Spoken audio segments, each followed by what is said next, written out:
सगळ्यांचं मी या ठिकाणी पहिल्यांदा आभार मानतो. सर्वात प्रथम आपले दिल्लीचे भारत सरकार सल्लागार म्हणून स्टार्टअप इंडियाचे परशुराम पाटील साहेब यांनी आपल्याला एक संधी दिली. त्यांना विनंती केल्यानंतर विशेषतः कुलकर्णी साहेबांमार्फत ही विनंती करण्यात आली. मी नंतर बोललो. विनंती केल्यानंतर त्यांनी लागलीच मान्य केलं आणि हे सुपुत्र आपल्या महाराष्ट्रातलेच चंदगड तालुक्यातले, कोल्हापूर जिल्ह्यातले. आणि ज्यावेळेला मी चंदगड तालुक्यामध्ये गडिंग्लज ह्या भागामध्ये डेप्युटी डायरेक्टर म्हणून काम करत होतो, त्यावेळेला त्यांची माझी भेट झाली होती. त्यांनी मला आठवण करून दिली की साहेब मी पीएचडी काजूमध्ये करतोय. आणि यांनी ही पीएचडी कोल्हापूरमधील काजू व्यवसाय विषयक पीएचडी केली आणि आता तर नंतर संपूर्ण देशातील काजू विषयक निर्यात धोरण आणि सगळ्या गोष्टीचा त्यांनी अभ्यास केला. अतिशय चांगले व्यक्तिमत्व आपल्याला या ठिकाणी मिळालेलं आहे. नंतर फॉरेस्ट आणि नैसर्गिक साधन संपत्ती या बाबतीत सुद्धा त्यांनी भारताच्या निर्यात धोरणाविषयक सुद्धा सल्लागार म्हणून काम पाहिलंय आणि आता सुद्धा एकदम चांगल्या मोठ्या पोस्टवर ते काम करतायत. आणि अशी व्यक्ती आपल्याला मिळाली, आपल्या सर्वांचं मी भाग्य समजतो. आणि याचबरोबर महाकाजू संस्था जी आपली काम करते साधारणपणे 2008 सालापासून काम करते. आणि महाराष्ट्रामध्ये 2004 ची परिस्थिती अशी होती की महाराष्ट्रामध्ये फक्त त्या काळामध्ये 1.86 लाख मेट्रिक टनापैकी फक्त 15% काजूचं प्रोसेसिंग होत होतं. आणि ज्यावेळेला ह्या संस्थेने त्याच्यामध्ये सहभाग घेतला 8 नंतर आजची परिस्थिती अशी आहे की जवळजवळ 200 कारखान्यांना या संस्थेमार्फत मार्गदर्शन करण्यात आलं. आणि आजची परिस्थिती अशी की जवळजवळ आपण 60% काजू महाराष्ट्रातला जो काजू आता सध्या साधारणपणे 2.25 लाख मेट्रिक टन जो आता प्रोड्यूस होतोय त्याच्यापैकी जवळजवळ 60% काजूचं प्रोसेसिंग प्रक्रिया ही महाराष्ट्रात होते. हे फार मोठं आपलं योगदान आहे असं म्हणायला काय हरकत नाही. आणि संपूर्ण जगामध्ये मी हे वाक्य जे आहे त्याला विचारपूर्वक वापरलेलं आहे की संपूर्ण जगामध्ये महाराष्ट्रातल्या काजूची क्वालिटी ही गुणवत्ता ही सगळ्यात चांगली असून 1 नंबर क्वालिटी आहे.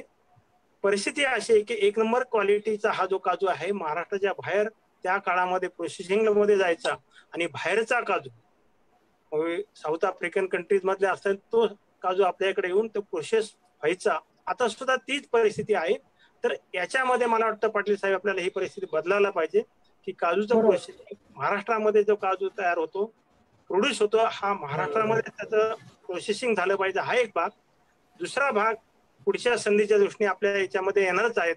तर पुढच्या दृष्टीतनं काजूचं प्रोसेसिंग आता कारखानदारी वाढली परंतु परिस्थिती अशी आहे की महाराष्ट्रामध्ये जो साधारणपणे 2.87 लाख मेट्रिक टन काजूचं प्रोडक्शन जे आता सध्या होतं याच्या 6 ते 7 पटीने विचार जर केला जवळजवळ 15 ते 16 लाख मेट्रिक टन काजू बोंडाचं जे आता प्रोडक्शन होते महाराष्ट्रामध्ये असंच वाया जाते.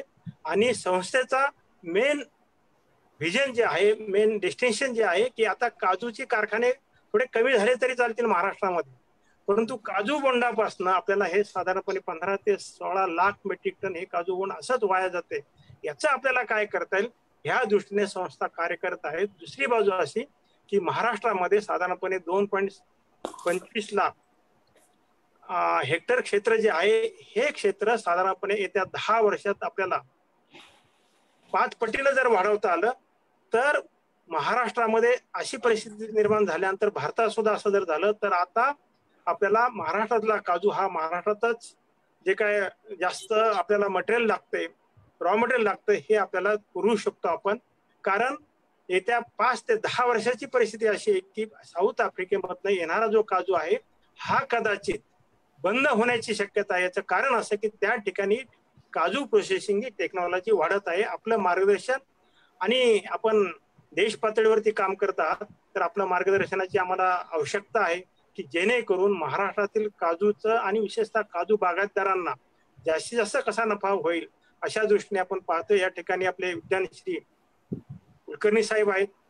या ठिकाणी निरंजन देशपांडे साहेब की गेल्या 30 वर्षे आम्ही सर मुशीचं आपलं जे कृषी प्रदर्शन भरत असतं ते आम्ही पाहतोय.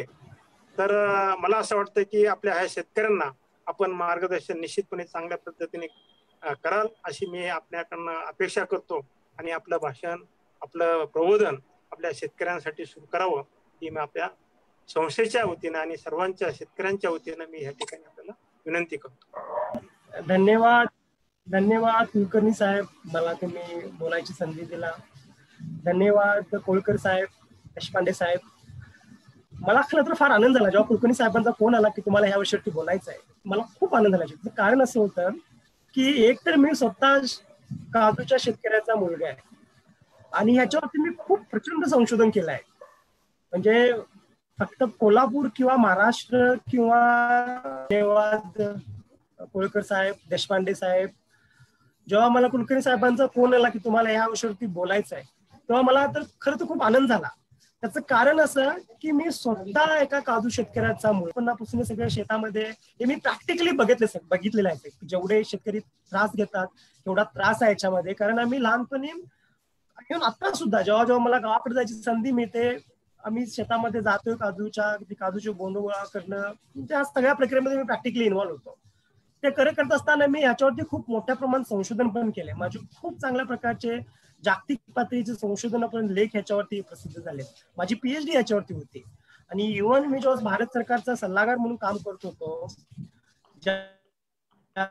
त्यावेळेला सुद्धा काजूचे बरेचसे विषय आमच्याकडे यायचे, ज्याच्यावरती मला ऍडवाइस करावं लागायचं, सल्ला द्यावा लागायचा जॉईंट सेक्रेटरीला.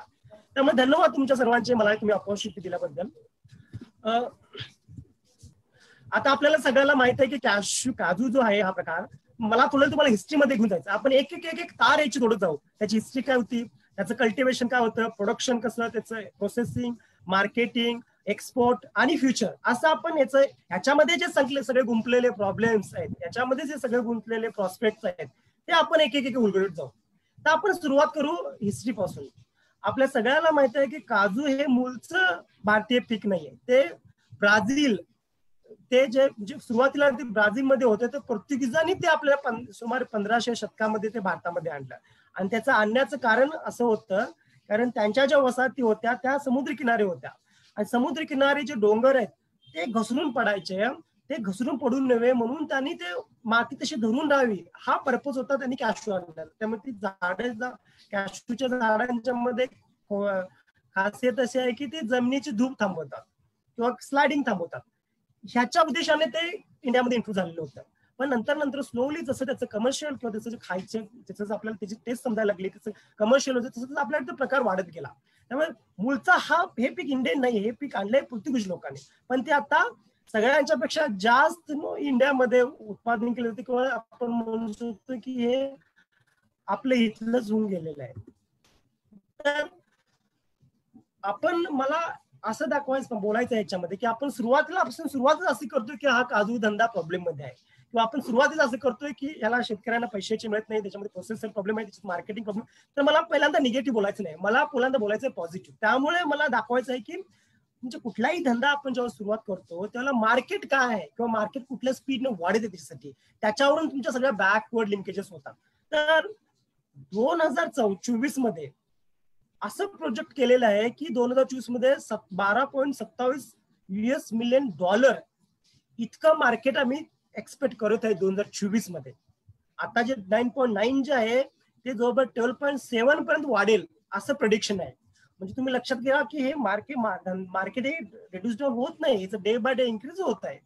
इव्हन असं म्हणत आहे की global market is growing at healthy, म्हणजे आता सुद्धा जे वाढत आहे ते साधारणतः 4.6 हा कंपाऊंड अॅन्युअल ग्रोथ रेटने वाढला. हा खूप चांगला ग्रोथ रेट आहे सर मार्केट वाढण्याचा. आणि प्लस आपण जर बघितला की आपण cashew producing nations, African countries contributed 56.5% of the global production, followed by Asian countries 44%, आणि व्हिएतनाम 85. म्हणजे हे मला काय सांगायचं आहे स्लाइड मधून की याचं मार्केट डे बाय डे वाढत आहे. आपण जर म्हणतोय की अरे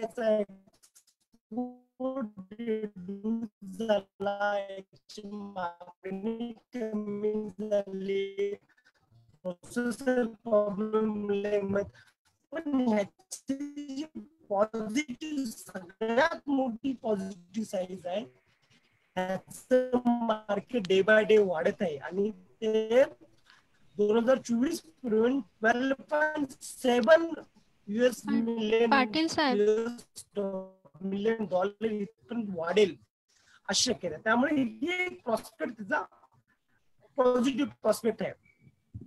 त्यामुळे आपल्याला पॉप्युलर होत गेली तर याचं रिझन आहे जग. आता मी हेल्दी स्नॅक्स बद्दल बोलत होतो सर. म्हणजे जग आणि काजूलाच का डिमांड आहे किंवा डे बाय डे इन्क्रीज का होत आहे त्याचं कारण असं आहे की जगाची खाण्यापिण्याची पद्धत बदलत आहे. जगाला फक्त खायला नको आहे तर त्यांना न्यूट्रिशियस फूड पाहिजेत, त्यांना प्रोटीन्स पाहिजेत, त्यांना कॅल्शियम्स पाहिजेत. या सगळ्या गोष्टी काजूमध्ये आवल्यात. काजूला ऑलरेडी आपण 0 कोलेस्ट्रॉल क्रॉप 0 कोलेस्ट्रॉल फूड मधून ऑलरेडी आपण त्याला डिक्लेअर केलंय. त्यामुळे स्पेशली ज्या डेव्हलप कंट्रीज आहेत हे लोक फार कॉन्शियस आहेत फूडच्या न्यूट्रिशन आस्पेक्ट बाबत, केमिकल्स कंपोजिशन बद्दल. त्यामुळे हेल्थी प्रोडक्ट किंवा हेल्दी स्नॅक किंवा हेल्दी फूड म्हणजे डे बाय डे हिची ऍक्सेप्टन्स वाढत असल्यामुळे ह्याचं जो मार्केट शेअर आहे किंवा याची मार्केट डिमांड आहे त्यामुळे वाढत आहे. प्लस दुसरी गोष्ट याच्यासोबत काय होत आहे की फक्त डेव्हलप कंट्रीज नाही तर याच्या डेव्हलपिंग कंट्रीज सुद्धा ज्या आहेत, जसं की भारत डेव्हलपिंग कंट्री आहे, अशा डेव्हलपिंग कंट्रीजमध्ये जसं इन्कम लेवल इन्क्रीज होत आहे लोकांचं, जसा पैशाचा फ्लो त्यांच्याकडे जास्त वाढत आहे, तशा प्रमाणामध्ये त्यांची असणारी ह्या अशा प्रकारच्या फूड असणारी डिमांड वाढत आहे. त्यामुळे हे क्रॉप असं म्हणायला जायचं की this is a poor man crop but rich man's food. म्हणजे हे गरीब लोकांचं पीक आहे पण श्रीमंत लोकांचं खाद्य आहे. पण असं राहिलं नाही. आता मिडल क्लास किंवा मिडल क्लास मधले जे मिडल क्लास पॉप्युलेशन आहे त्यांच्याकडून सुद्धा याला मोठ्या प्रमाणात डिमांड. त्यामुळे हेल्दी स्नॅक पुढे येत आहे. प्लस आता हे झालं की म्हणजे मी तुम्हाला 2 पॉझिटिव्ह आस्पेक्ट सांगितलं की डिमांडची वाढत आहे आणि हेल्थ कॉन्शियस पण वाढत आहे. त्यामुळे ह्याला एक जे फ्युचर आहे याचं लॉंग टर्म आणि सस्टेनेबल आहे. मग आता आपण इंडियन सिनारिओचं काय बघूया. आपल्याला माहिती आहे की India is the largest producer processor आणि second largest export of cash in the world. हे सेकंड लार्जेस्ट म्हणताना खूप वाईट वाटतंय कारण आपण एक्सपोर्ट करण्यामध्ये जगामध्ये फर्स्ट आपला रँक होता. आता स्लोली तो आपला व्हिएतनाम किंवा ब्राझील ह्या कंट्री कॉम्पिटिशन करून तो काढून घेतलेला आहे. म्हणून सेकंड लार्जेस्ट म्हणताना थोडं वाईट वाटतंय पण ही रियालिटी आहे. पण आपण अजून सुद्धा सेकंड लार्जेस्ट एक्सपोर्टर आहे. इंडियामध्ये ज्या प्रकारचे ॲग्रोक्लायमॅटिक कंडिशन्स अवेलेबल आहेत, इंडियामध्ये ज्या प्रकारचं ॲग्रोक्लायमॅटिक झोन्स आहेत, स्पेशली आता मला माहित नाही आपल्याला किती माहिती आहे याच्याबद्दल की जगामध्ये 8 बायोडायव्हर्सिटी हब आहेत. ते 8 बायोडायव्हर्सिटी हब पैकी 2 भारतामध्ये आहेत. एक आहे हिमालयन रिजन आणि दुसरा वेस्टर्न घाट. आणि आपला जो काजूचा जो बेल्ट आहे तो वेस्टर्न घाटमध्ये सॅच्युरेटेड. फ्रॉम वेस्टर्न घाट म्हणजे जो गुजरातच्या बॉर्डर पासून ते कन्याकुमारी पर्यंत हा सगळा जो कोस्टल रिजन आहे तो वेस्टर्न घाटमध्ये येतोय. तर हे क्रॉप आपल्या तिथे येत आहे. हे क्रॉप आपले तिथे येत असल्यामुळे हा बायोडायव्हर्सिटी हब असल्यामुळे इथे जे तयार होणारे जे काजू आहेत याची क्वालिटी अप्रतिम आहे, याची टेस्ट अप्रतिम. अशी टेस्ट आणि असा कलर किंवा अशा प्रकारची चव तुम्हाला जगावारमध्ये कुठंच दिसणार नाही. जगभराच्या काजूमध्ये तुम्हाला अशा प्रकारची कुठं जाणवणार नाही. त्यामुळे ह्याला जी डिमांड आहे किंवा ह्याला आपला जो इंडिया जो ब्रँड आहे तो ह्याच्यासाठीच आहे. आणि तुम्ही जर बघितला की ऑलमोस्ट 17, 18 किंवा 20 कंट्रीज मध्ये नॉर्थ ईस्ट मध्ये सुद्धा काजूचं प्रोडक्शन चालू झालं आहे. आसाम किंवा मिझोराम हे जे स्टेट्स आहेत. त्यामुळे इंडियन सिनारिओ जो आहे की काही दिवसापूर्वी जसं अमेरिकेला आता जगाच्या अर्थशास्त्रामध्ये किंवा इकॉनॉमीचे स्थान आहे ते भारताला काजूच्या याच्यामध्ये होतं. आपली कम्प्लिटली मोनोपॉली होती. पण स्लोली आहे ना आपण काय चुकत गेलं ते बघूच आपण. पण स्लोली आपण त्या ट्रॅकवरून घसरत गेलो. महत्वाचा किंवा प्रीडॉमिनंट किंवा वन ऑफ द 2-3 कंट्रीज मध्ये असा मोनोपोली असणारा काजूच्या मार्केटमध्ये देश आहे. आणि प्लस भारताला की ह्या इंडस्ट्रीचं जे महत्व आहे ना ते फक्त इन्कम मिळवणं किंवा ट्रेड करणं ह्यापुरतं नाही. ह्या इंडस्ट्रीला बॅकवर्ड अँड फॉरवर्ड लिंकेजेस म्हणजे काय की ही जी इंडस्ट्री आहे जसं दुधाला महत्व आहे तसं दुधानं किंवा वर्गीस कुरियननी दुधाच्या मतीनं अख्खा रुरल इंडिया ग्रामीण भारत बदलला तशा प्रकारचं पोटेन्शियल याच्यामध्ये आहे. ही फार महत्वाची रुरल इंडस्ट्री आहे. ग्रामीण भागामध्ये काम करणारी कुटीर उद्योग अशा प्रकारची. आणि ह्याच्यामध्ये जे काम करणारे शेतकरी आहेत ते सगळे शेतकरी जे आहेत ना ते स्मॉल अँड मार्जिनल फार्मर्स आहेत ज्यांची 2 किंवा 2.5 एकरपेक्षा जमीन कमी आहे.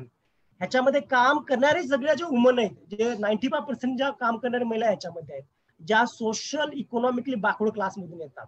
ह्याच्यामध्ये सगळ्या ज्या फॅक्टरीज आहेत, जवळजवळ 70% फॅक्टरी हा कुटीर उद्योग किंवा लहान घरगुती स्वरूपाचे व्यवसाय, प्लस ह्याच्यामधून ह्याचा जो सगळा प्रेझेन्स आहे तो अशा ठिकाणी आहे जे हिली रिजन, तुम्ही काजूचे बेल्ट बघा, म्हणजे हिली रिजन कोकणात जावा किंवा महाराष्ट्रात कुठे जावा, हे मोस्टली हिली रिजन मध्ये येतो, जिथं बाकीच्या ऑपॉर्च्युनिटीज रेअरली अवेलेबल आहेत.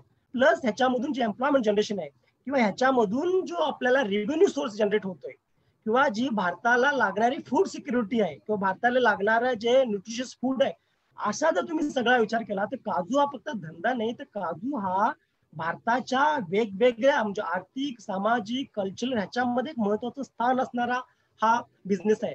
त्यामुळे आपण ह्याचं व्यावसायिक महत्व तर आहेच आहे, पण ह्याचं व्यवसायाच्या पलीकडे जाऊन आर्थिक आणि सामाजिक किंवा कल्चरल, सांस्कृतिक ह्याचं महत्व आहे. त्यामुळे हे झालं. आता प्रोडक्शन अँड प्रोसेसिंग बद्दल बोलत असताना आपल्याला माहित आहे की Bharat second largest production country तर आहेच आहे, पण त्याचबरोबर प्रोसेसिंग जे इथं होत आहे किंवा जो प्रोसेसिंगची कॅपॅसिटी आहे, म्हणजे आपण नुसता प्रोडक्शनचा जर विचार केला तर जवळजवळ आपण सेकंड लार्जेस्ट प्रोड्युसर इंडिया जगामध्ये असून सुद्धा आपण आपल्या इकडे जे प्रोसेसिंग युनिट्स आहेत त्यांची आपण प्रोसेसिंग कॅपॅसिटी पूर्ण करू शकत नाही आहे.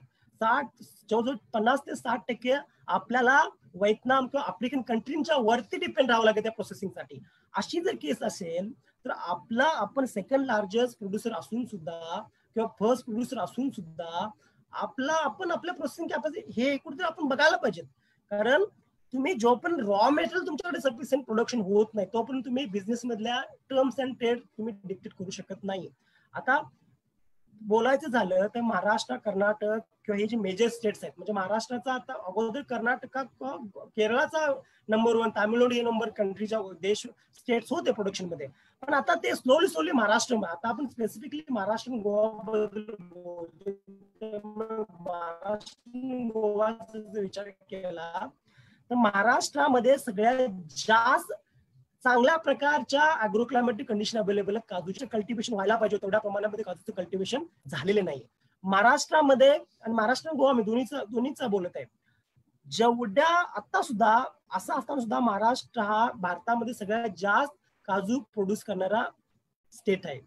महाराष्ट्रामध्ये सगळ्यात जास्त काजू प्रोसेसिंग इस्टॅब्लिश करण्याची फॅसिलिटी जास्त आहे किंवा सगळा जो एक्सपोर्ट होतोय तो महाराष्ट्रातल्या JNPT इथून जातो. म्हणजे एक जे इन्फ्रास्ट्रक्चर आहे ते महाराष्ट्र आणि गोवामध्ये भरपूर आहे, पण आपण कमी कुठे पडत आहे महाराष्ट्र आणि गोवा, इथलं जे प्रोडक्शन किंवा इथला जो प्रोडक्टिव्हिटी आहे, भारताचा ओव्हरऑल प्रोडक्टिव्हिटी पण कमीच आहे. म्हणजे नॉट ओनली म्हणजे मी भारत सरकारचं धोरण सल्लागार म्हणून काम करत असताना माझ्या प्रकर्षाने किंवा माझ्या संशोधनामध्ये एक गोष्ट आलेली, ती गोष्ट अशी होती की ज्या सगळ्या आपल्या इम्पॉर्टंट कमॉडिटीज आहेत ज्या एक्सपोर्ट करतोय त्याच्यामध्ये सगळ्यांच्या मध्ये जे इंटरनॅशनल स्टँडर्ड्स आहेत प्रोडक्टिव्हिटीचे आणि आपल्याच्यामध्ये जमीन आसमानचा फरक आहे.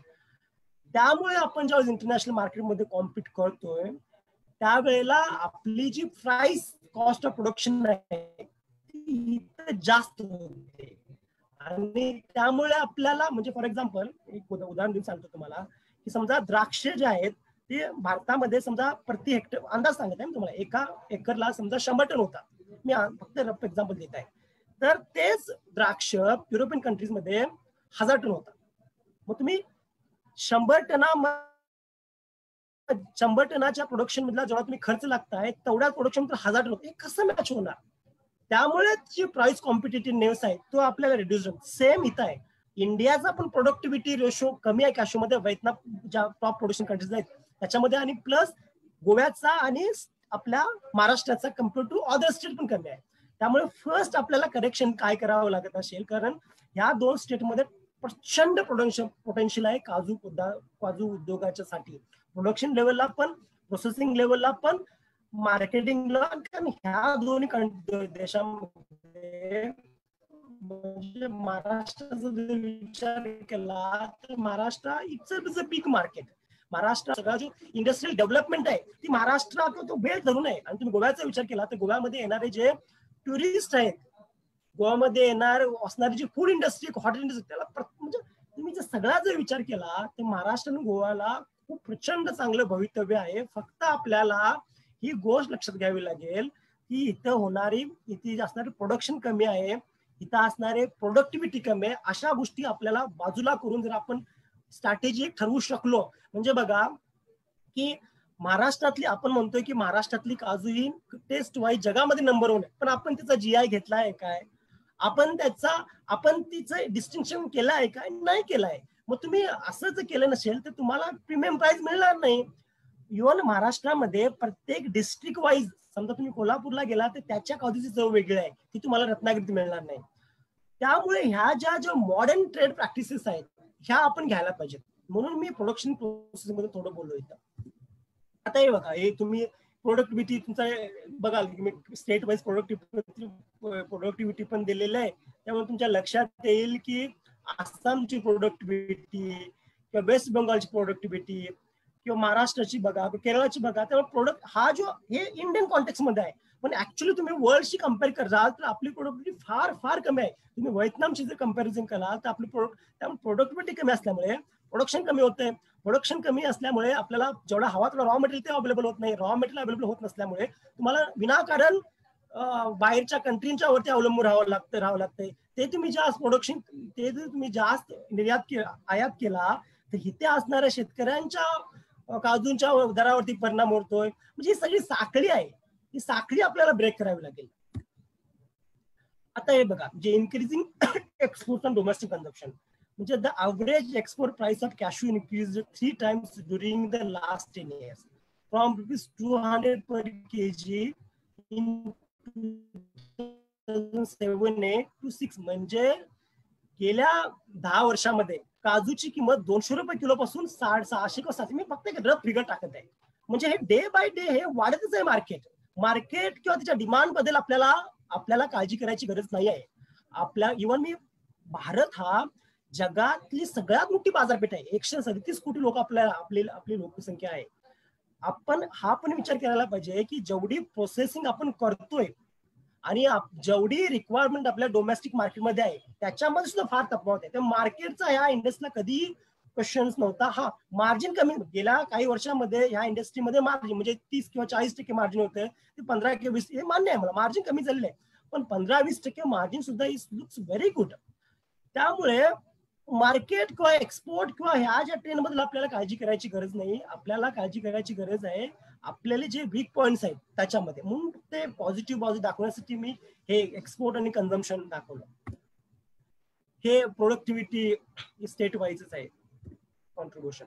आता मला जे बोलायचं आहे स्पेशली की ह्या उद्योगामध्ये चॅलेंजेस काय आहेत, प्रॉब्लेम काय आहे. की म्हणजे मी मिनिस्ट्री मध्ये असताना सुद्धा काय एक्सपोर्ट मध्ये हा प्रॉब्लेम आहे, किंवा मी ज्या फॅक्टरीला भेटायचो किंवा जो मला कोणी इंटरनॅशनल एक्सपोर्ट काय बसायचे, आपण लक्षात घ्यायचं प्रॉब्लेम काय. आणि मी ज्यावेळेस भारत बद्दल बोलतोय तेव्हा महाराष्ट्र आणि गोवा सुद्धा त्याच्यामध्ये ऑटोमॅटिकली येतोय. कारण महाराष्ट्र आणि गोवा हे फार इम्पॉर्टंट स्टेट्स आहेत देशाच्या इंटायर कॅशू इकॉनॉमीमध्ये. म्हणून मी महाराष्ट्र आणि Goa as a Indian context मध्ये बोलत आहे. बघा, पहिला प्रॉब्लेम जो आहे इम्पोर्ट ऑफ रॉ मटेरियल. तुम्ही कुठल्याही स्टेटचं घ्या, म्हणजे इव्हन महाराष्ट्रामध्ये सुद्धा जी प्रोसेसिंग कॅपॅसिटी आहे ती प्रोसेसिंग कॅपॅसिटी पैकी आपल्याला लागणारी डिमांड किती आहे, आपण किती प्रोड्यूस करतो, याच्यामध्ये काय गॅप आहे. तुम्ही ओव्हरऑल इंडियाचा विचार केला तर आपण जवळजवळ 50% रॉ मटेरियल बाहेरच्या देशातून इम्पोर्ट करतो रॉ मटेरियल. आणि ते रॉ मटेरियल जी क्वालिटी आहे ती आपल्या क्वालिटीशी कंपॅरिझन ती कुठेही होऊ शकत नाही, कुठंच त्याची कंपॅरिझन होऊ शकत नाही.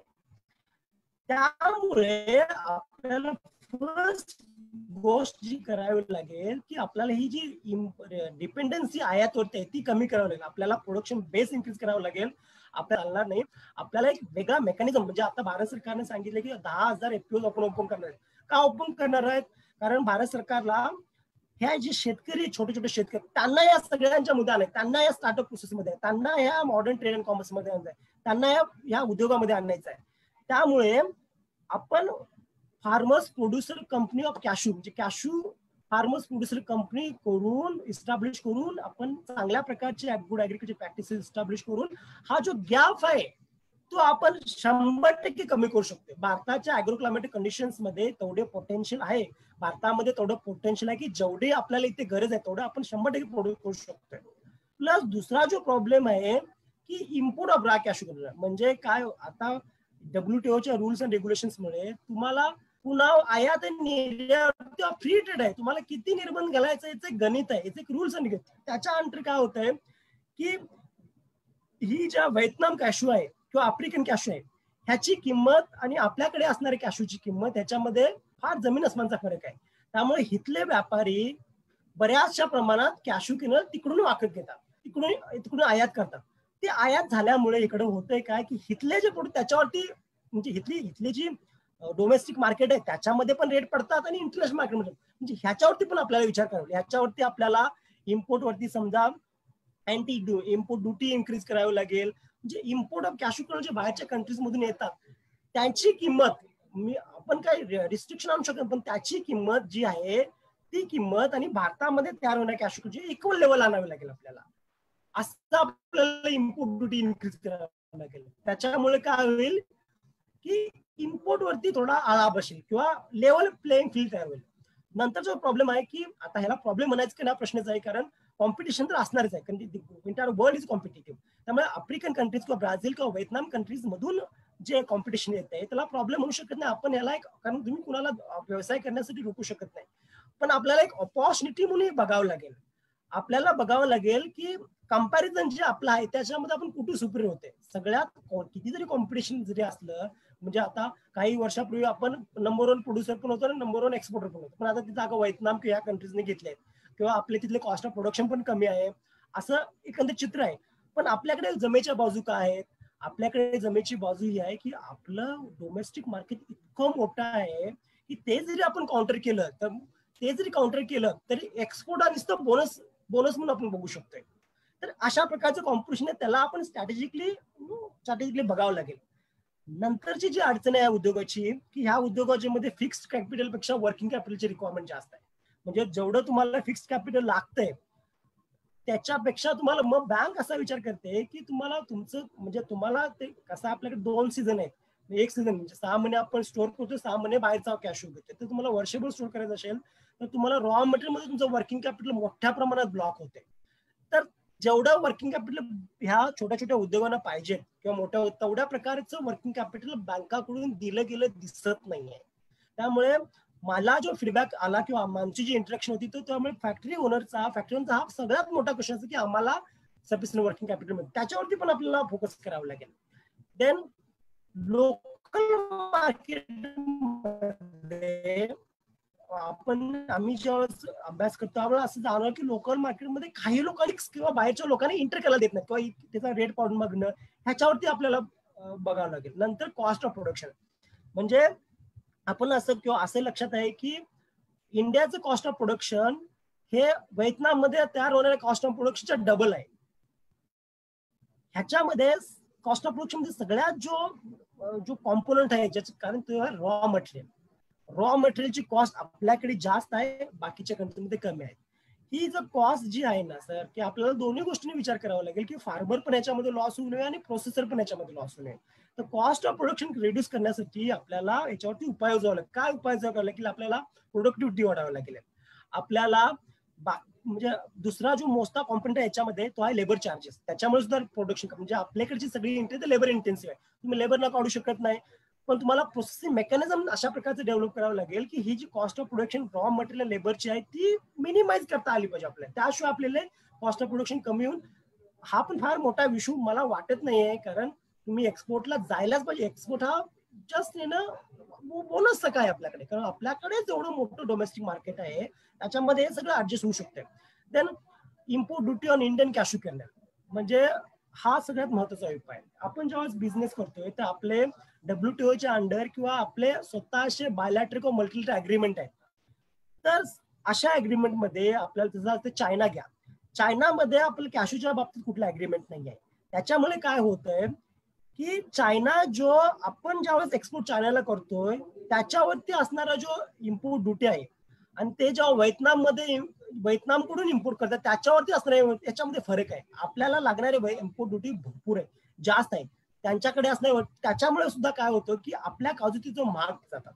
त्यामुळे हे जे टॅरिफ ऍडव्हान्टेजेस आणि डिसएडव्हान्टेजेस आहेत ह्याच्यावरती सुद्धा आपल्याला थोरोली विचार करावा लागेल. आणि जिथं जिथं आपले टॅरिफ जास्त डिसएडव्हान्टेज आहे, जिथं जिथं आपल्याला इम्पोर्ट ड्युटी जास्त आहे त्याच्याशी आपल्याला बायलॅटरल किंवा मल्टीलॅटरल अग्रीमेंट करून ते जे लोक दुसऱ्या कंट्रीला जी ड्युटी देतात त्या लेवलची आपल्याला ड्युटी इक्वल आपल्याला लेवल प्लेइंग तयार करावी लागेल. नंतर म्हटलं लो प्रोडक्टिव्हिटी तर माहिती आहे, टॅरिफ कॉम्पिटिशन, म्हणजे हे जे मेजर मला हे मेजर चॅलेंजेस होते या इंडस्ट्रीमधले. त्यानंतर हे झाल्यानंतर आपल्याला काय करायला पाहिजे, म्हणजे काय what should be the way forward. सगळ्यात मोठा वे फॉरवर्ड म्हणजे आहे की तुम्हाला हे जे इंडस्ट्री रन करायचे असेल छोटी छोटी इंडस्ट्री, तर तुम्हाला त्यांच्या लिक्विडिटीचा प्रॉब्लेम सॉल्व्ह करावा लागेल. जे त्यांचा वर्किंग कॅपिटलचा जो इश्यू आहे, खेळत्या भांडवलचा इश्यू, तो तुम्हाला जोपर्यंत त्यांच्या फॅक्टरीकडे खेळतं भांडवल येणार नाही तर इंडस्ट्री रन करू शकत नाही. कसं किती करणार. पहिला जो प्रॉब्लेम आहे, हे सगळं जर ठीक करायचं असेल तर आपल्याला लिक्विडिटी किंवा खेळत्या भांडवलाची गरज त्यांची भागवावी लागेल. नंतर आपल्याला ही जी ओव्हर डिपेंडन्सी आहे, ही जी ओव्हर डिपेंडन्सी या कॅशू कर्नलवरती आहे, ओव्हर डिपेंडन्सी जी आपली रॉ मटेरियलवरती आहे, ही आपल्याला कमी करावी लागेल. आपल्याला डोमेस्टिक प्रोडक्शन वाढवावं लागेल. आणि नॉर्मली की आपला जो सगळा जो आहे की ट्रॅडिशनल मार्केट USA, युरोप आणि ऑस्ट्रेलिया याच्यावरती आपण आपण त्या मार्केट तरी आपल्याला ट्राय करावंच लागेल कॅप्चर करायला, जे व्हिएतनामने कॅप्चर केलं. पण त्याबरोबर रशिया आहे, ज्या CIS कंट्रीज आहेत, इराण, इराक आहेत, असे वेगवेगळे मार्केट पण आपल्याला शोधावे लागतील. अशा आपण आपल्याला वेगवेगळे स्ट्रॅटेजी करायला लागेल की ह्या मार्केटमध्ये कसं घुसता येईल. नंतर फक्त आपल्याला कॅशू कर्नलचा विचार करून चालणार नाही. ही इंडस्ट्री आपल्याला सस्टेन करायचं असेल तर ह्याच्यापासून जे वेगवेगळे प्रोडक्ट कॅशू लिक्विड आहे, ज्याच्यामध्ये हाय पोटेन्शियल आहे, मेडिसिनल पण हाय पोटेन्शियल आहे, जे कॉन्सन्ट्रेट करते. त्याचबरोबर याच्यामध्ये बाकीचे वेगवेगळे काजू फिनी असेल किंवा काजूच्या बोंडापासून एक खूप चांगल्या प्रकारचं स्टार्च तयार होतं, खूप चांगल्या प्रकारचं इथेनॉल तयार होतंय, काजूच्या चोतड्यापासून चांगल्या प्रकारची प्लाउड तयार होते, किंवा जो काजू केंद्रावरती जो कोर्स ते चांगल्या प्रकारे कॅटरला फीड होते. अशी आपले वेगवेगळे जोडधंदे जोडावे लागेल. कर्नलवरती डिपेंड राहून चालणार नाही. याची जे वेगवेगळे व्हॅल्यू ऍडेड प्रोडक्ट आहेत किंवा इव्हन कर्नल्स आणि काजूची पेस्ट करणे, असे वेगवेगळे ऍप्लिकेशन आपल्याला घेऊन यावे लागतील. त्याचबरोबर सगळ्यात महत्वाचा म्हणजे आपण इंडियन ब्रँड म्हणून प्रमोट करणे. आपण जसं गोवा ब्रँड म्हणून प्रमोट केला जातोय तसं महाराष्ट्र ब्रँड म्हणून प्रमोट करायला पाहिजे. आणि आपण जे करतोय की 40% इथला प्रोडक्शन, 40% आफ्रिकेतून आणणं, ते मिसळणं आणि ते इंडियन काजू म्हणून विकणं, ह्याच्यामुळे होत काय आहे की जो एक आपला प्रीमियम क्लास होता की जे आपले त्या इंडियन ब्रँडला कुठेतरी धक्का पोहोचत जात आहे. हे जर टाळायचं असेल तर आपल्याला फर्स्ट म्हणजे महाराष्ट्र आणि गोव्यासाठी महाराष्ट्र गव्हर्नमेंटनं किंवा महाराष्ट्रातल्या वेगवेगळ्या असोसिएशननं किंवा महाकॅशूनं पहिला विचार करावा तो म्हणजे इथला जिओग्राफिकल इंडिकेशन घेणे, GI घेणे, आणि त्या GIच्या आसपास मग आपल्याला सगळी स्ट्रॅटेजी बनावी लागेल. आता हे करत असताना स्टार्टअप इंडियाच्या अंडर किंवा कॅशू एक्सपोर्ट प्रमोशन वेगवेगळ्या स्कीम्स आहेत. म्हणजे इथला एक्सपोर्ट इन्फ्रास्ट्रक्चर डेव्हलपमेंट म्हणतो किंवा क्वालिटी डेव्हलपमेंट किंवा मार्केट डेव्हलपमेंट म्हणतो. म्हणजे एखाद्याला ह्याच्यामध्ये बिझनेसमध्ये यायचं असेल तर हँड होल्डिंग जो लागतोय, म्हणजे तुम्हाला फॅक्टरी सेटअप करण्यासाठी असेल, पॅकेजिंग साठी, तर इथे वेगवेगळं क्वालिटी डेव्हलपमेंट करण्यासाठी असेल किंवा मार्केट डेव्हलपमेंट, इथं गव्हर्नमेंटचा तुम्हाला फायनान्शियल सपोर्ट अवेलेबल आहे एव्हरी स्टेजला. म्हणजे कॅशूच्या बाबतीत तो कल्टिवेशनला पण अवेलेबल आहे, तो प्रोसेसिंग लेवलला पण आहे, तो एक्सपोर्ट किंवा मार्केट लेवलला पण अवेलेबल आहे.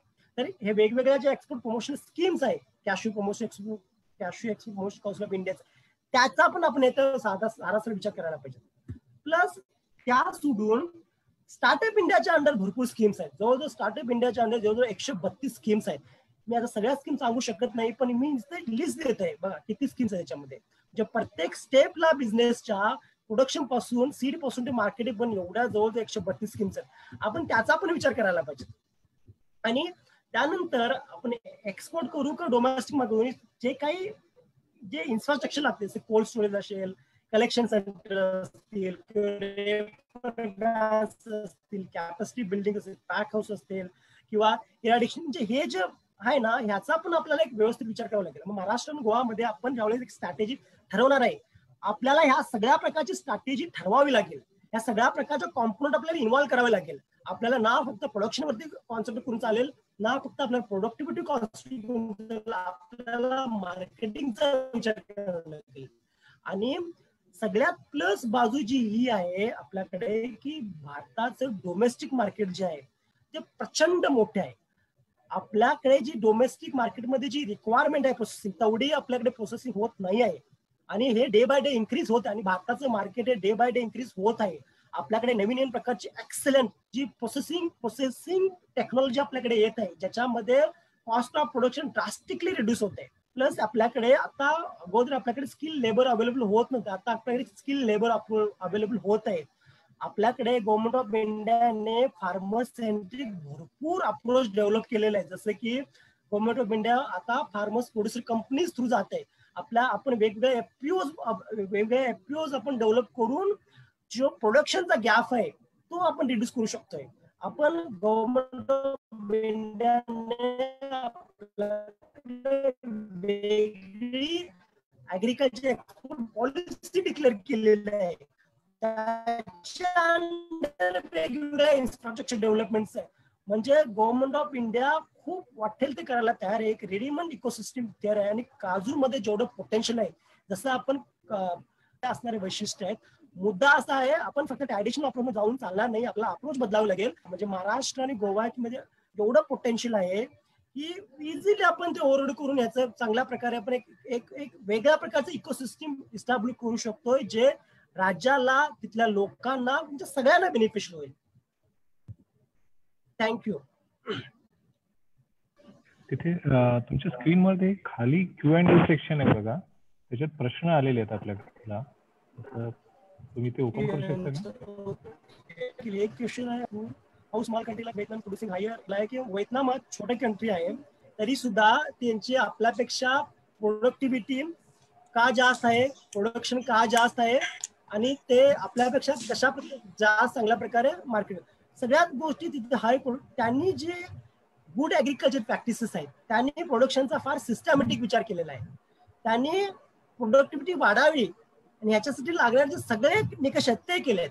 प्लस त्यांच्याकडे मुळातच जे रॉ मटेरियल कॉस्ट आहे ती प्रोडक्टिव्हिटी हाय असल्यामुळे असेल किंवा बाकीच्या कुठल्या कारणामुळे असेल, प्रोडक्टिव्हिटी जी रॉ मटेरियलची कॉस्ट आहे ती कमी आहे.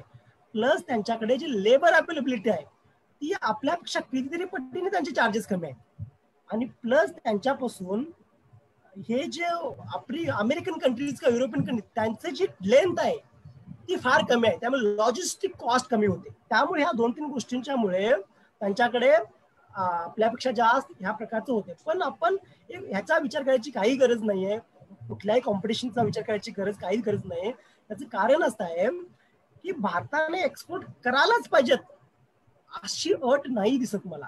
म्हणजे आपण एक्सपोर्ट करायलाच पाहिजे, कारण कुठलाही तुम्ही जेव्हा धंदा बोलतो, जेव्हा तुम्ही ऑटोमॅटिकली एक्सपोर्ट करताय त्यावेळी त्याचे डोमेस्टिक प्राइसेस पण वाढतात, त्याचं वेगळं गणित आहे. पण आपली जी मला काय म्हणायचं आहे, आपला काजू उद्योग हा एक्सपोर्ट वरती अवलंबून असायची गरज नाही आहे. त्याचं कारण असं आहे, कारण आपल्याकडे सुद्धा आता नॉर्मल बघितलं तर 1000 रुपये किलो रिटेलमध्ये जातच आपल्याकडे. पण त्याचं कारण असं आहे की भारतामध्ये जेवढी डिमांड आहे काजूच्या घरांची, तेवढी आपल्याकडे प्रोडक्शन होत नाही आहे. त्यामुळे कुठल्या कंट्रीकडून आपल्याला प्रोडक्शन येते सेकंडरी विषय आहे, पण आपल्याला एक्सपोर्टचा आपण विचार करावा लागेल, पण तो वेगळ्या कॉन्टेक्स्टमध्ये. त्यामुळे मला असं वाटतं की हे आपला व्हिएतनाम आणि ह्याच्यामध्ये फरक आहे. नंतरचा क्वेश्चन आहे, has India developed any techniques to improve the production? Yes, याच्यावरती भरपूर काम चालू आहे आपल्याकडे.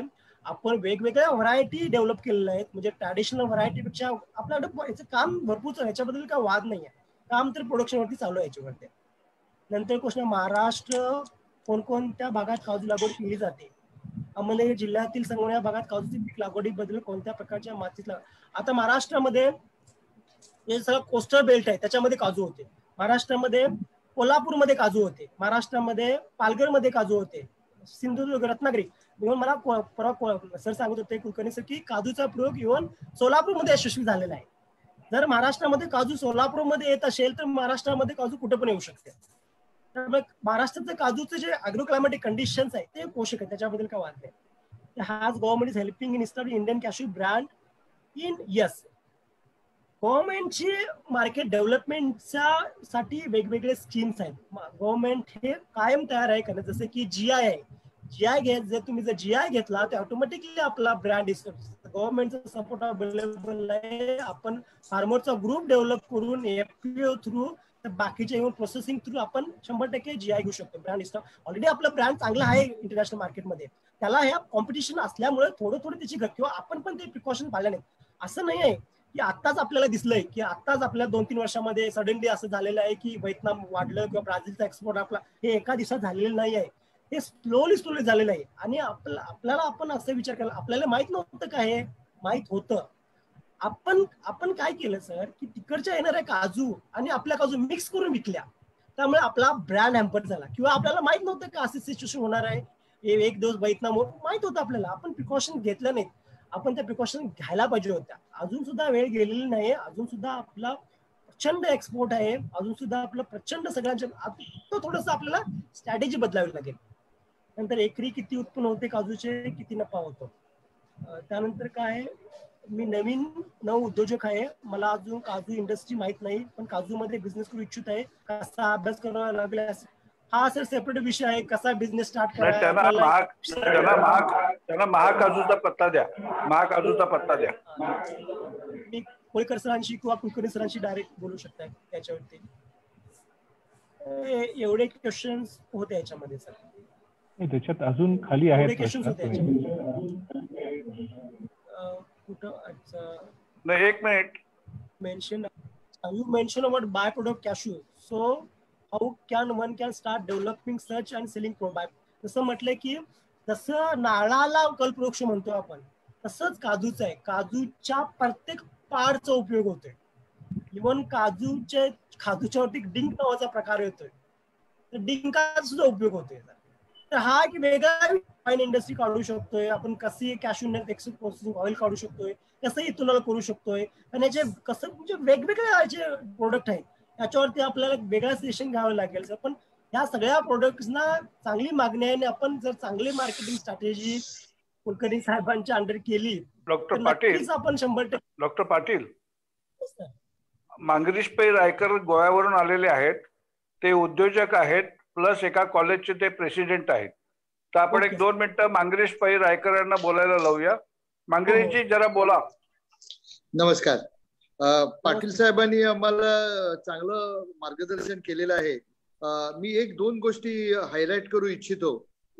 सर, आपण एकदम अभ्यासपूर्वक आम्हाला जे सांगितलं त्याच्यात सगळं तथ्यपूर्वक आहे. आपल्याला प्रोडक्शन हे वाढवावंच लागेल, कारण प्रोडक्शन नसल्यामुळे आपलं प्रोसेसिंग जे आहे ते हॅम्पर होत आहे. आपण व्हिएतनाम बद्दल सांगितलं. Actually 100% of Vietnam kaju was being imported to India. पण आता काय झालंय की आपले केरळाचे जे ओलमवाले होते त्यांनी व्हिएतनामला जाऊन तिथे प्रोसेसिंग सुरू केलं आणि त्यांना शिकवलं प्रोसेसिंग कसं करावं वगैरे. आणि त्यामुळे आपल्या तिथे भारतीयच लोक प्रोसेसिंग करायला लागलेले आहेत. असं नाहीये की ते इंडोनेशियन सगळेच इंडोनेशियन आहेत, पण आपल्या लोकांचं हे कार्य आहे. आणि त्याचबरोबर आता गिनी बिसोआ आणि आफ्रिकन कंट्रीज जिथून आपल्याला सध्या येतं, आपण त्याच्यावर निर्भर न राहता आपलं प्रोडक्शन हे वाढवलंच पाहिजे. कुलकर्णी साहेबांनी याच्याबद्दल भरपूर काम केलेलं आहे. आणि ऍक्च्युली त्यांच्या याच्यामुळेच सरकारनी लागवडीवर पुष्कळ स्कीम्स जाहीर केलेल्या आहेत. स्पेशली प्रत्येक हेक्टर मागे जर आपण झाडं लावली, तर आपल्याला काजूची झाडं लावली आणि जर प्रोडक्शन वाढवलं तर त्याच्यामुळे आपल्याला फायदा होऊ शकेल. आणि आपण सगळ्या शेतकऱ्यांनी तो फायदा जरूर घ्यावा, ही माझी कळकळीची विनंती.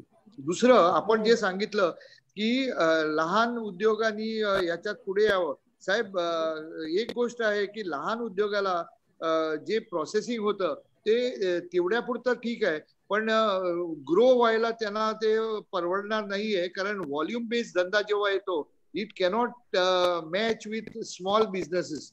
सो माझी एक सूचना होती की आपण क्लस्टर डेव्हलपमेंट करायला पाहिजे. कॅजू क्लस्टर करायला स्कोप पुष्कळ आहे, आणि काजू क्लस्टर करायला MSME कडून हे मिळतं, आपलं असिस्टन्स मिळतं. आणि जे हे आहे आपलं म्हणजे ऍडिशनल युटिलिटी सर्व्हिसेस जेवढे लागतात ते सगळे फंडिंग त्या क्लस्टर डेव्हलपमेंट फंड कडून आपल्याला येऊ शकते. नंबर 2, ते क्लस्टर डेव्हलपमेंट करताना आपण कॉपरेटिव्ह बेसिसवर केलं तर त्याच्यातून आणखी फायदा पण शेतकऱ्यांना मिळू शकतो. म्हणजे शेतकऱ्यांना त्याच्यात आजमावून घेऊन आपण ते करू शकतो. पण याच्यात आणखी एक प्रॉब्लेम आहे की शेतकरी जो आहे तो वर्षाकाठी जो विकत घेणार आहे त्याच्यावर निर्भर असतो. म्हणजे त्याला चतुर्थीच्या वेळी, दिवाळीच्या वेळी तो पैसे उधारीने घेतो आणि नंतर तो जेव्हा सीझन येतो त्यावेळी तो हा माल देतो, आपला काजू बिया देतो आणि त्याच्यातून हे वसूल केलं जातं. तर अशी परिस्थिती असल्यामुळे आपल्याला वेगळ्या रीतीनं या धंद्याला हात लावावा लागेल. आणि मी एक गोष्ट येथे नमूद करू इच्छितो की एक्सपोर्ट जो आहे तो सुरुवात झाली होती तोरणे नावाच्या ग्रहस्थाने वेंगुर्ला इथून पहिला एक्सपोर्ट केला होता अमेरिकेला. पण प्रॉब्लेम झाला 1900 सालात आणि त्यावेळी एकच प्रॉब्लेम झाला. त्यावेळी काय झालं, त्यांनी ती पेट्रोलची टीन्स येत होती, त्या टीन मध्ये भरून त्यांनी पाठवला आणि त्या टीनमुळे फंगस निर्माण झाला आणि तो सगळी वाट लागली याची. आणि नंतर अमेरिकेहून 2 बाई इकडे येऊन राहिल्या आणि त्यांनी लोकांना शिकवलं की कसं एक्सपोर्ट करावं, हो पॅकिंग कसं करावं. आणि दॅट इज व्हेरी इम्पॉर्टंट. साहेब आणखी एक गोष्ट मी नमूद करतो की GI is very very important. आता तुम्ही सांगितल्याप्रमाणे गोवा कॅज्यू जो आहे, Goa cashew has a separate place in the shelf of all the countries. This is हा. तर त्यामुळे काय होतं की आपल्याला एक्सपोर्ट करायला थोडंसं जपानमध्ये जर गेलात तर तिथे गोवा कॅज्यू म्हणजे महाराष्ट्रात जातो आणि तो गोवा काजू या नावाने ओळखला जातो.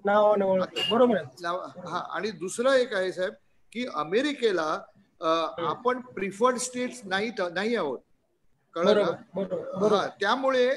त्यामुळे आपल्याला तिथे थोडीशी दिक्कत येते. पण त्या लोकांना आपला प्रॉडक्ट पाहिजे आहे आणि त्यामुळे आपण तिथे हे करू शकतो. तर आता आपण इथे म्हणजे सरकारमार्फत आम्ही म्हणजे मी MSMEचा राष्ट्रीय अध्यक्ष आहे. तर त्यामुळे मी कॉमर्स मिनिस्ट्रीकडे याचा पाठपुरावा केला होता आणि आता कॉमर्स मिनिस्ट्रीने एक special cell food processing industry करता उघडलेला आहे आणि त्या माध्यमातून आपण कॅज्यूनट करता आपण नवीन कंट्री हे करत होतो. कारण आपल्याला काय करायचं आहे, आपण जर विचार केला तर किवी फ्रूट आपल्याला माहिती आहे ना, kiwi fruit that has become a breakfast fruit all over the world in 174 countries. So आणि तसंच अमेरिका आल्मंड प्रमोट करते आणि ते आल्मंड करता आमच्या काजू बियाला बाजूला काढून टाकतात. तर त्यामुळे आपल्याला त्यांना पण कॉम्पिटिशन द्यावं लागेल, आपल्याला त्यांना पण टफ फाईट द्यावी लागेल आणि आपल्याला दुसऱ्या कंट्रीज ज्या आहेत 174 कंट्री त्यांना आपल्याला शोधून काढावं लागेल आणि ते काम आपण चालू आहे आणि आपली मार्गदर्शन तिथे लाभेलच आम्हाला. आम्ही जरूर आपल्या मार्गदर्शनाची वाट बघू आणि कुलकर्णी साहेब जे आहेत ते आम्हाला नेहमी नवीन वाट दाखवत असतात. तर त्यांचं पण आम्ही मार्गदर्शन घेत राहू आणि मला इथे बोलायला दिल्याबद्दल सगळ्यांचं धन्यवाद. निरंजन साहेब तुमचं पण धन्यवाद आणि जर काही आणखी लागलं तर मी इकडे आहेच. धन्यवाद. धन्यवाद. एक 2 मिनिटात सांगतो सर. तुम्ही बोलला ना त्याच्यामध्ये 2 मिनिटात मी एक समोर करतो. ह्याच्यामध्ये आता परवा तुम्ही प्राईम मिनिस्टरचं भाषण ऐकलं आत्मनिर्भर, त्याच्यामध्ये त्यांनी काय म्हटलेलं आहे, एक तर 10,000 FPO ओपन करणे आत्मनिर्भर भारत इन ऍग्रिकल्चर. आणि दुसरी जी गोष्ट आहे त्यांनी म्हटलं की 1 डिस्ट्रिक्ट 1 प्रोडक्ट किंवा ऍग्रिकल्चर एक्सपोर्ट क्लस्टर. अशामुळे झालेलं काय की आपल्याला ह्या सगळ्या स्कीमचा फायदा करून आपल्याला काय करावं, आपल्याला 2 प्रकार काम करावं. एक तर आपण काजू उद्योग, काजूचे फार्मर्स आहेत त्यांचे FPOs इस्टॅब्लिश करणे, त्यांच्या फार्मर्स प्रोड्युसर कंपनी करणे, त्यामुळे त्यांना एक लिगल स्टेटस मिळेल आणि ते अंडर ब्रॅकेट येतील.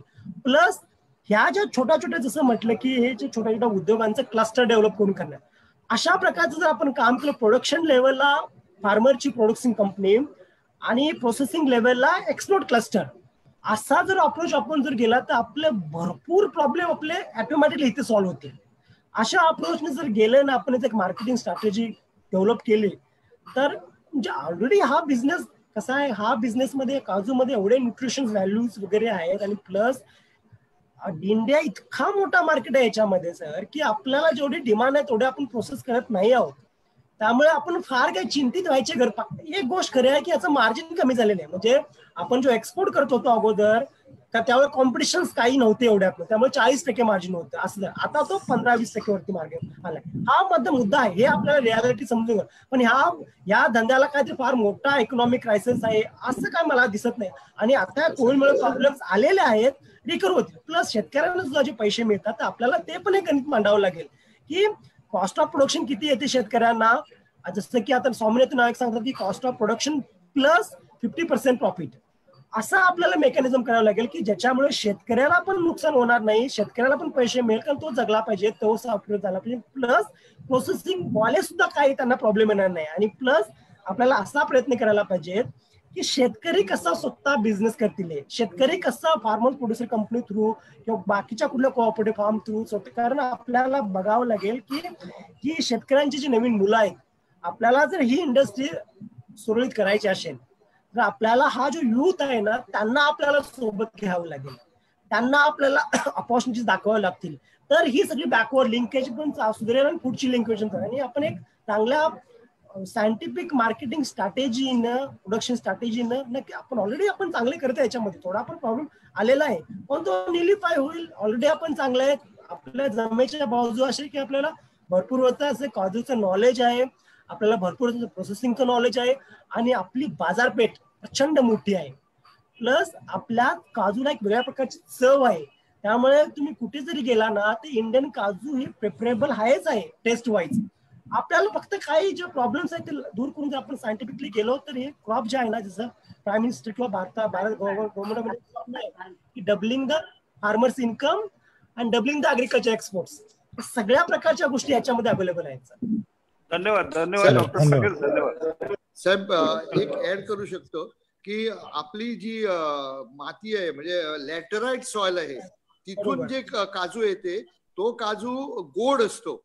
पण आपण जर केरळाचा काजू घेतला तर ती ऑइली असते, ऑइली बेस, आणि त्याच्यापासून आपण ती ऑइल आपण जे म्हणतो ना ती ऑइल काढू शकतो. ती हा एवढाच एक डिफरन्स आहे.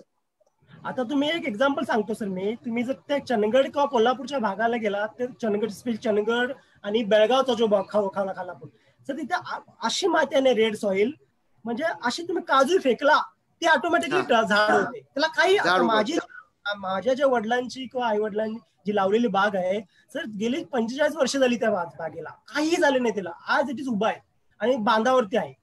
तर अशा प्रकारचं क्लायमेटिक कंडिशन अवेलेबल आहे. मला एवढं वाईट वाटतं की एवढं सगळं पोटेन्शियल असताना सुद्धा, एवढी चव असताना सुद्धा आपण का तिचा GI घेतला नाही.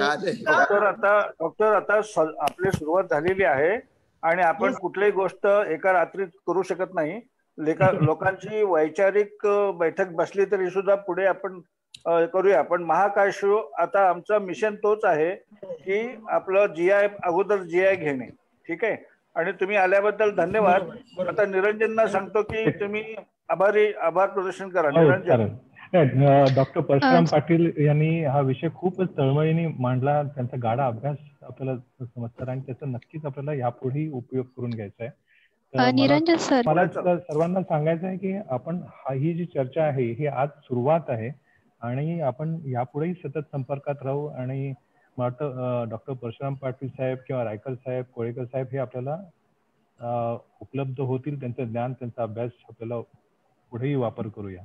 आज पहिले म्हणजे डॉक्टर परशुराम पाटील यांनी हा विषय मांडला त्याबद्दल, आणि त्यांनी बरेच एक तर खूप सकारात्मक चित्र उभं केलं आणि आशादायी चित्र उभं केलं शेतकऱ्यांसाठी, तर त्याबद्दल त्यांचे आभार. त्यानंतर काजू उत्पादक संघ, कोळेकर साहेब आणि गोव्याहून खास तेवढ्यासाठी रायकर साहेब आज उपस्थित राहिले आणि त्यांनी त्यांच्या अनुभवाचे बोल इथे आपल्याला त्याचं मार्गदर्शन केलं, त्याबद्दल त्यांचे आभार. परत एकदा म्हणतो की ही चर्चा आपण पुढे सतत ठेवूया. कोळेकर साहेबांना विनंती की त्यांनी एक ठराविक दिवस किंवा ठराविक आपण आखून दिलं तर हे सातत्याने आपण भेटत राहू आणि त्याच्यावरती मार्ग निघतील. आणि डॉक्टर पाटील साहेब, तुम्हाला परत एकदा सांगतो की आम्ही असंच तुम्हाला बोलवत राहू आणि कृपया आमच्यासाठी थोडा वेळ काढावा. धन्यवाद. येस सर, भेटूया परत. थँक्यू. धन्यवाद. धन्यवाद.